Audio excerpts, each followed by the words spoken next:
De la mañana recibimos en el estudio a Moisés Chocrón. Él es internacionalista, colaborador ya de este espacio. Moisés, bienvenido, ¿cómo estás? Buenos días, Vanessa. Sí, como es costumbre ya, los días miércoles vamos una semana a la vez.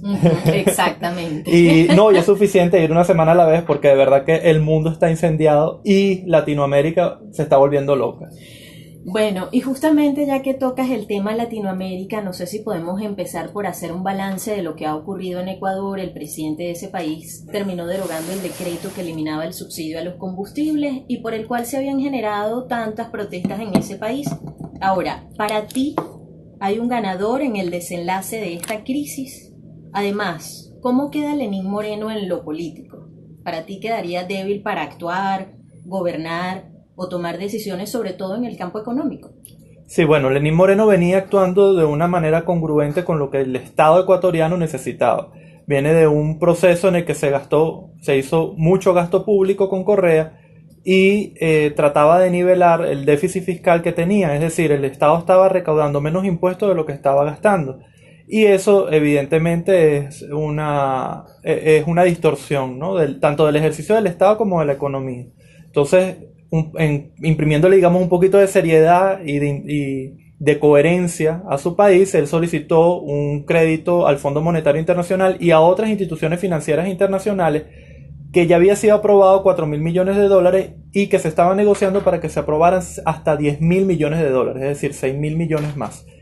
Pero los préstamos del Fondo Monetario Internacional o del Banco Mundial siempre vienen con una serie de reglas o de sugerencias que hacen los organismos multilaterales para que ese dinero pueda ser invertido y genere el efecto que está esperando el Estado y no se pierda en las manos de corruptos, en inversiones que digamos no van a tener ningún tipo de ganancia. Entonces, parte de estas sugerencias que hizo el Fondo Monetario Internacional fueron, bueno, tienes que disminuir el gasto público, tienes que hacer el sector público más eficiente, y esa eran gran parte de las medidas que había tomado Lenín Moreno. Una de las cosas interesantísimas que a veces lo acusan, y yo no entiendo por qué, de verdad, lo anunciábamos por el @chocterapia, que es la cuenta por la que estamos llevando, tanto en Twitter como en Instagram, nos pueden seguir. Estamos llevando las noticias en el día a día internacional y después hacemos el recuento aquí contigo todos los miércoles, y lo comentábamos hace 2 semanas. Cuando uno se pone a ver las medidas económicas que estaba tomando Lenín Moreno, uno dice, bueno, hay tanto medidas socialistas como medidas liberales, o sea, hay tanto medidas de izquierda como de derecha, porque una de las cosas interesantes en las que se comprometió Lenín es que no iba a tocar el IVA, se iba a mantener en 12%, iba a aumentar los créditos hipotecarios, iba a mantener la tasa fija de las hipotecas en 5%, que es un nivel muy bajo. Ecuador estaba en el tercer lugar del combustible más económico del mundo. Y a pesar de que el incremento sí subió a 125%, bueno, es el 125% del tercer precio más barato en el mundo. El primero obviamente es el venezolano.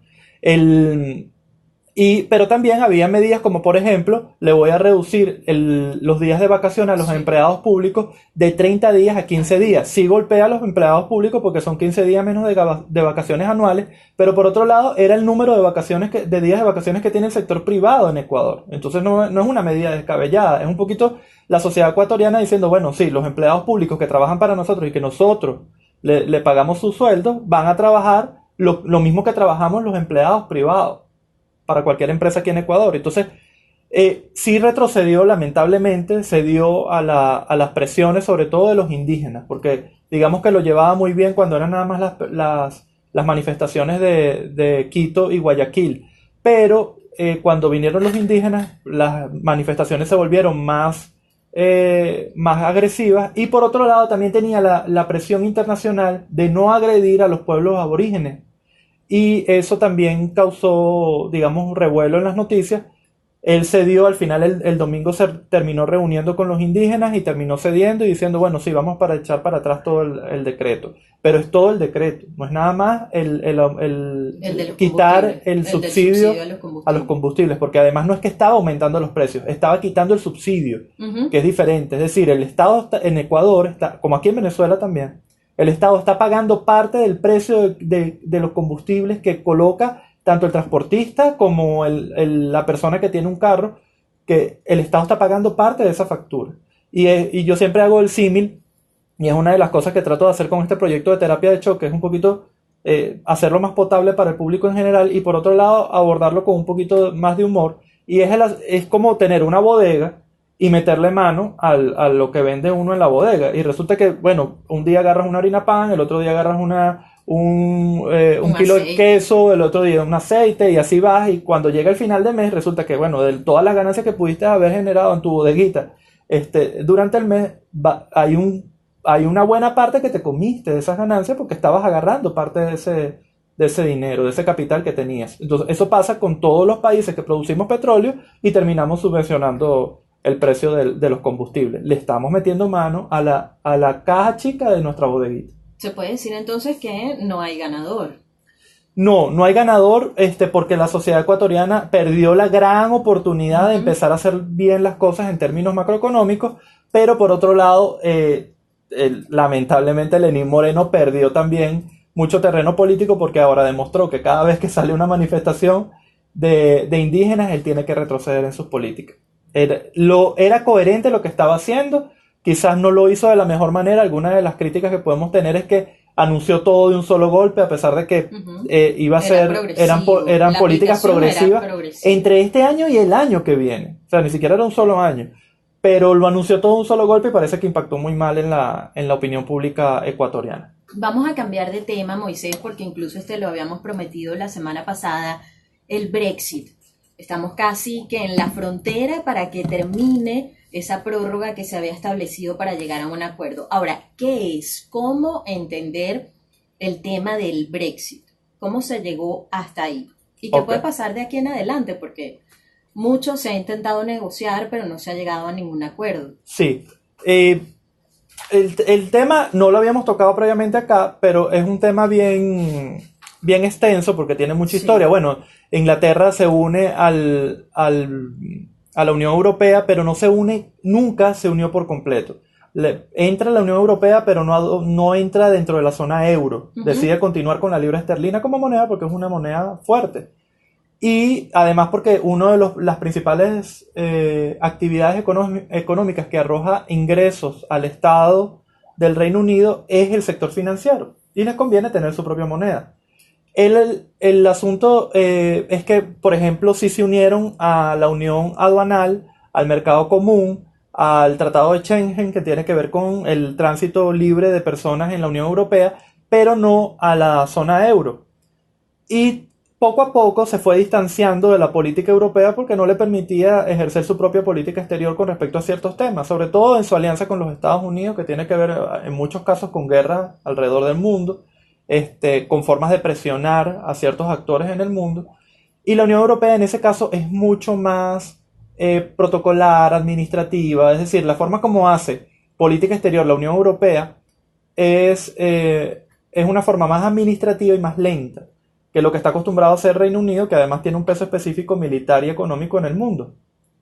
Pues resulta que en estos últimos años, sobre todo la sociedad del Reino Unido, la sociedad inglesa en particular, porque la escocesa, recordemos que cuando se consultó acerca del Brexit, de la salida del Reino Unido de la Unión Europea, los escoceses votaron que no, Ujú.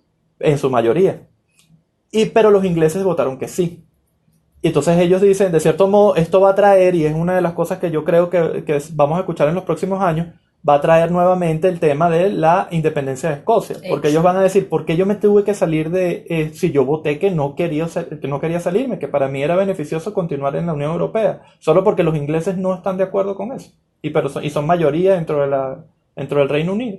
Entonces, el problema con el Brexit es que, primero, es una cosa ilógica, porque la consulta ni siquiera era vinculante. Fue una consulta que se hizo, se le notificó a la Unión Europea que se iba a consultar sobre la permanencia del Reino Unido en la Unión Europea, y después de que se hizo la consulta, los primeros ministros del Partido Conservador, los Tory, en Inglaterra, dijeron que iban a escuchar al pueblo. Y entonces se iban a salir definitivamente de la Unión Europea, pero cuando uno está en este tipo de organismos, ya sea en clubes de países o en organismos multilaterales, uno tiene que cumplir ciertos procedimientos, eso tiene unas etapas, Y la primera etapa es precisamente, bueno, nos salimos, pero ¿qué de los acuerdos conservamos? O nos vamos sin ningún tipo de acuerdo. El problema es que si nos vamos sin ningún tipo de acuerdo, ahora hay que ver cuánto vamos a cobrar en aranceles para la entrada y salida de mercancías de tu territorio al resto de la Unión Europea. También hay que ver si le damos libre movilidad o no le damos libre movilidad, o me vas a pedir incluso una visa para el resto de los habitantes de Europa a la hora de entrar al Reino Unido.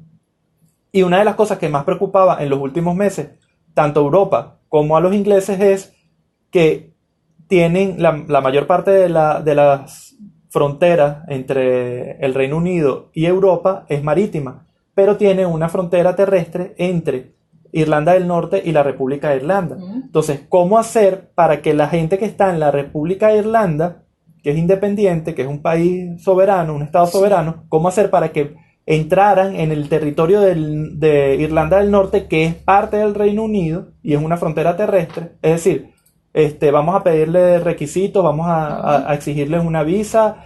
Es que ahorita no hay barreras entre Irlanda e Irlanda del Norte, pero entonces que se apruebe, por ejemplo, el Brexit, podría abrir la posibilidad de que esas barreras se levanten otra vez. Sí, yo creo claro. que uno de los temas más polémicos aquí con el Brexit es justamente ese, el de las fronteras, y quizás Irlanda uno de los más emblemáticos, porque los británicos en parte dicen que quieren recuperar como su autonomía y como la posibilidad de poder manejar ellos sus propios asuntos, entre ellos el tema de las fronteras. Sí. Una de las cosas interesantes es que ya se ha cobrado 2 víctimas, este Brexit. Por el primer ministro David Cameron, que fue quien digamos, bajo su mandato como primer ministro fue que se hizo la consulta.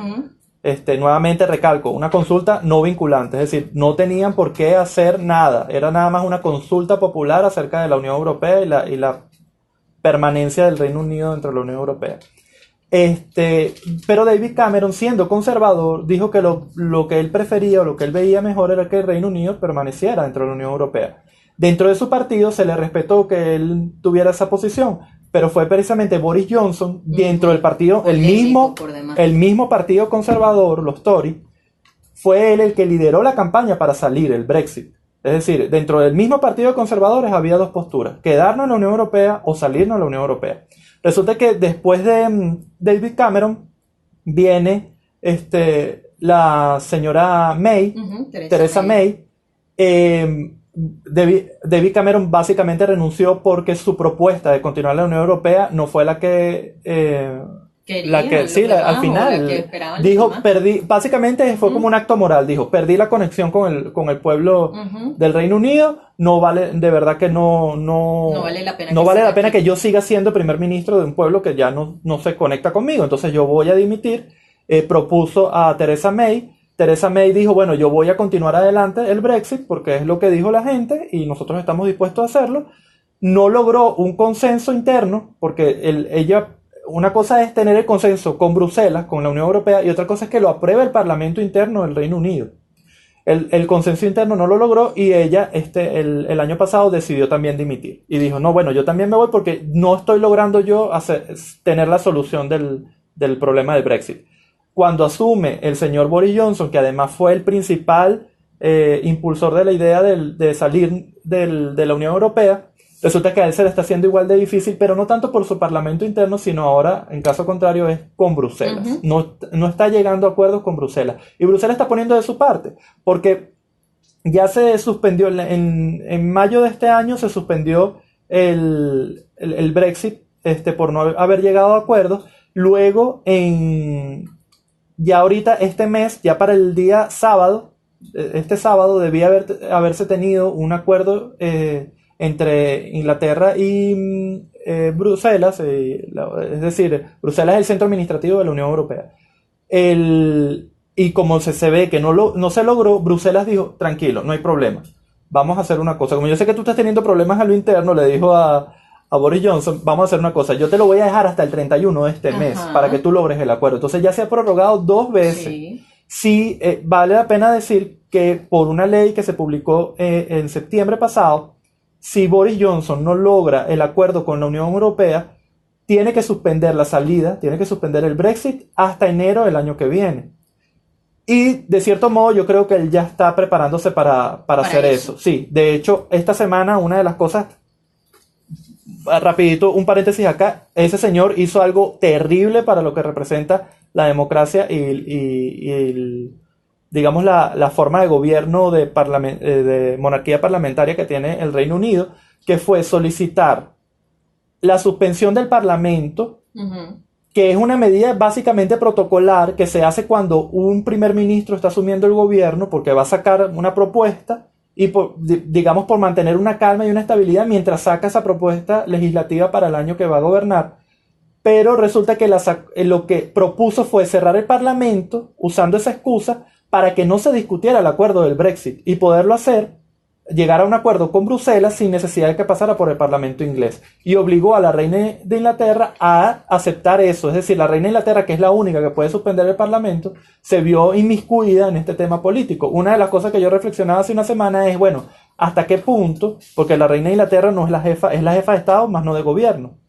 Pero ¿hasta qué punto, si de verdad el Reino Unido es su territorio y los ingleses y los galeses y los escoceses y los irlandeses del norte son sus vasallos, de verdad, como dice, digamos, la filosofía política de su estado, entonces ella estaría dispuesta incluso a ceder políticamente y seguir adelante con el Brexit, aún sabiendo que eso podría perjudicar sus posesiones.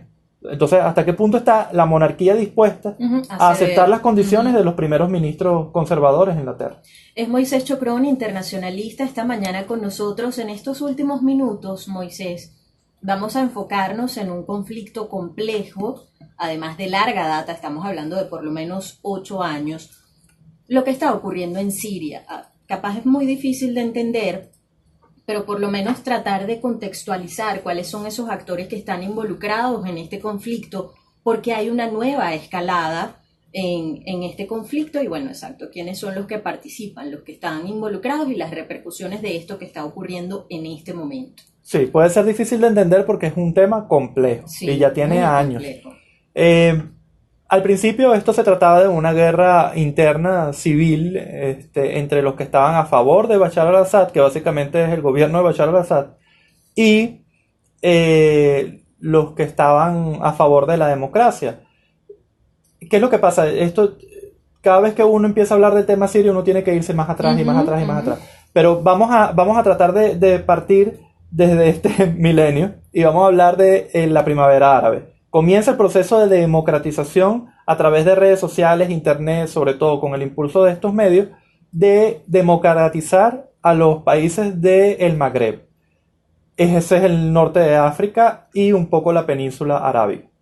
Siria, que se encuentra al norte de Israel, al norte y al oeste de Irak, es un país que también venía siendo monárquico, hasta que se convierte, hace pocos años, hace menos de 2 décadas, se convierte en una democracia. Pero resulta que el primer presidente de la democracia es el hijo del anterior rey. Y la familia que sigue gobernando es al-Assad. Entonces resulta que en este marco de la primavera árabe y por otro lado la pseudo-democratización de Siria, la gente protestó, no se le escuchó y hubo una escalada de conflicto interno que llevó a una guerra civil entre los detractores de al-Assad y el gobierno de Bashar al-Assad. Entonces, a partir de ese momento, el conflicto se internacionalizó, sobre todo porque hubo mucha destrucción, muchos crímenes de guerra, se habló de utilización de armas químicas. Sí. Después se complejizó porque resulta que y esto pasa no nada más en Siria, esto puede pasar en cualquier parte del mundo, en un lugar donde hay una guerra civil, se debilita el ejercicio del Estado, de la ley, y pueden surgir grupos terroristas o bandas criminales que se apoderan de territorio. Eso fue lo que ocurrió en Siria y surgió el Estado Islámico. No surgió en Siria porque ya estaba en el norte de Irak, pero digamos que con el vacío de poder que se creó la guerra civil, se trasladó Siria, claro, el Estado Islámico a Siria, al norte de Siria. Y ahí se hizo aún más complejo el tema, porque ya no estaban nada más los detractores de Bashar al-Assad y Bashar al-Assad. Ahora estaba el Estado Islámico contra los dos bandos que habíamos visto hasta ahorita, empezaron a luchar también. porque los del Estado Islámico no son nada más terroristas, sino que además son fundamentalistas y están, digamos, en contra de todo aquel que no practique la religión como ellos lo hacen. A esto se le unen los kurdos, que es un grupo poblacional que vive entre el norte de Siria, Irak y también el este de Turquía. Resulta que los kurdos lucharon efectivamente contra el Estado Islámico, sobre todo porque los kurdos empleaban mujeres.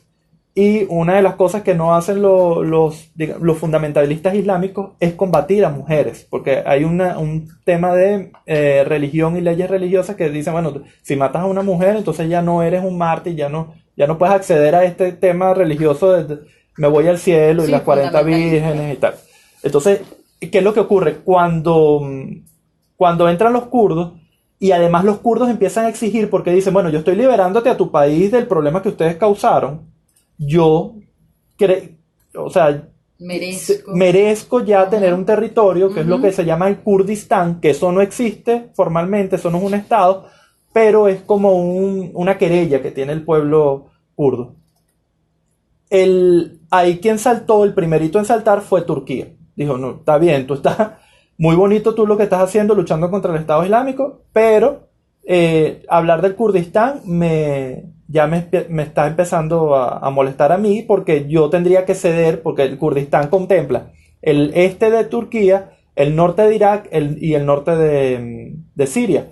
Entonces yo no estoy dispuesto a negociar con los kurdos. De hecho, el partido de los kurdos, creo que es el Partido de Trabajadores Kurdos o el Partido Kurdo de Trabajadores, una cosa así, en Turquía, fue ilegalizado hace unos años. El tema aquí es que entonces Rusia también tenía unos intereses porque tenía bases en Siria.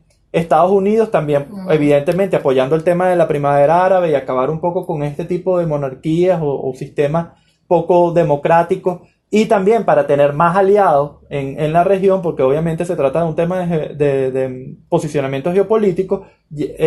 Tenemos que tomar en cuenta que Arabia Saudita e Israel son las principales posesiones o posiciones que Estados Unidos tiene en el Medio Oriente, pero tratando de cambiar un poquito el mapa, en el Medio Oriente apoyaron a los rebeldes sirios.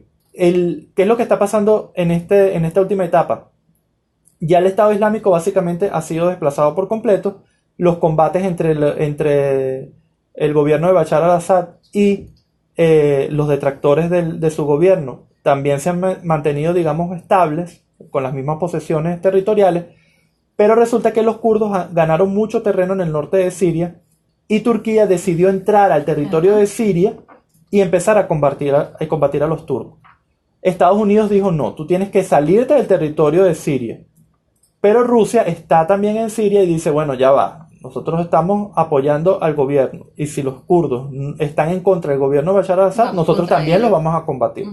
Al final, un poquito Sergei Lavrov, para cerrar ya con este tema, Sergei Lavrov, el canciller ruso, dice, bueno, sí, en definitiva, todos debemos salir de Siria. O sea, no puede existir este estado en el que todas las fuerzas armadas de los principales países del mundo y vecinos están metidos en su territorio haciendo la guerra. Entonces, un poco la solución va a apuntar hacia allá. Sin embargo, yo creo que va a pasar algún tiempo antes de que eso se cristalice, porque el conflicto continúa. Sin duda. Un poquito ya se ha cesado el tema del fundamentalismo islámico, porque ya se mermó al Estado Islámico, pero continúan los combates. Una de las cosas que yo siempre digo, nosotros los venezolanos, que a veces nos creemos un poco el ombligo del mundo, que todo lo malo está ocurriendo aquí, lo peor de la situación la tenemos nosotros. Bueno, en el mundo hay lugares donde la gente se está echando tiros todos los días, y uno de esos lugares es Siria. Otro de los lugares es Ucrania, y quizás más adelante, en otra oportunidad, podamos hablar de lo que está pasando allá. Moisés, por supuesto, como decimos, este tema es muy complejo, también es extenso, así que por favor déjanos tus usuarios en redes sociales, que por allí ya les ha dicho, tiene terapia de shock, sí, que son espacios en los que él habla sobre lo que está ocurriendo en el panorama internacional. Sí, tratamos de hacer cápsulas de apenas 2 minutos, rapidito, de lo que está ocurriendo en el día a día, el mismo día que sale la noticia, un poco para que la gente tenga buena información, buen análisis y no caiga en esa desesperación de creer que ya es el fin del mundo, ¿no? Entonces pueden seguirme por @shockterapia tanto en Instagram como en Twitter. Se llaman igual, Choc Terapia. Choc es de Chocrón, C-H-O-C.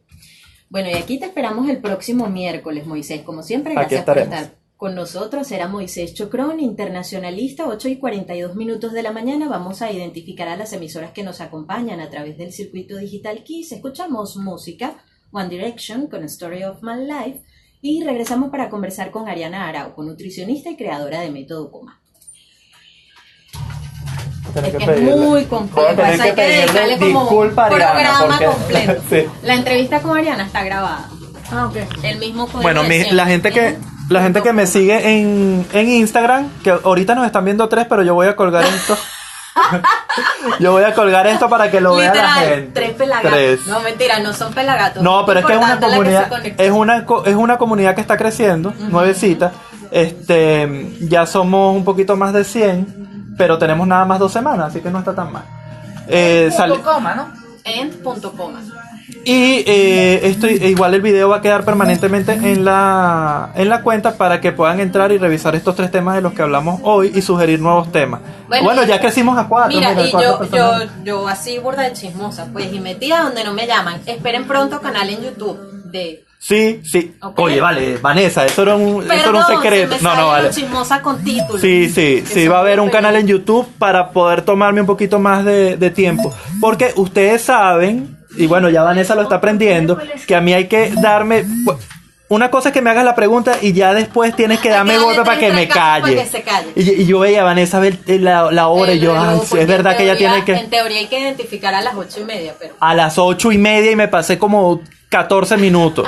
Entonces, bueno, esto no es que está mal, pero tampoco está bien de mi parte. Le tengo que pedir disculpas. Vamos bien. Vamos bien. La No, pregunta. así como que descarado, ¿no? De mi parte. Pero bueno, ya saben, muchachos. Vean los que no llegaron a tiempo, pueden verlo en la cuenta de Instagram. Sigan a Vanessa en sus redes sociales. 18 en Instagram. Y también en Twitter, yo la sigo. Gaby90, ahí le bajé 2 un poquito, pero yo antes era súper activa. Y nos pueden escuchar, ya sea si estás en Caracas por 101.5 Kiss FM, o te conectas con nosotros los días miércoles a las 8 de la mañana y lo ves en vivo. Y además tienes la posibilidad de saludarnos y decirnos algo si quieres. Hacer preguntas. Es difícil que él vea mientras está explicando. No, y Vanessa dirá, bueno, si ustedes hacen preguntas... Trato de leer, pero el teléfono me queda muy lejos. Sí, no, se lo pongo lejos para que no lea. No, mentira. Es para que nos veamos los dos. Porque ella es la dueña, ama y señora de esta cabina. Y miren a quién está en la consola. Porque también hay que darle crédito a todo el equipo. Ellos me recibieron aquí muy cordialmente y bueno, aquí estaremos trabajando hasta que ustedes lo decidan. Nos vemos la próxima semana.